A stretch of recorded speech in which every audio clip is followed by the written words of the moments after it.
Білімдер мен білімсіздер тең ба дейді. Адамдарға логикалық түрмен Алла Тағала жаратушы екенін мен табу үшін осы білімді алып келеді. Қалай білімді? Иннаху кана алимун бидати судур.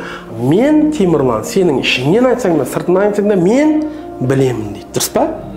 Енді осыдан кейінгі аятта айтады: "Ей, білген жаратушы болмай ма?" дейді. Алла Тағала: "Мен білем сені, Тимур."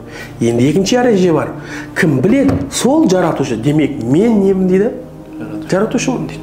Бұл қандай логикадан шығады? Мысалы, мынаны біз жарататын болсақ, сен мынаны білуің керексің ғой не екенін. Сен мынаны білмейтін болып болсаң, жарата аласың ба? Не жаратайын деп жатқанын білмейтін болып болсаң, сен жарата аласың ба?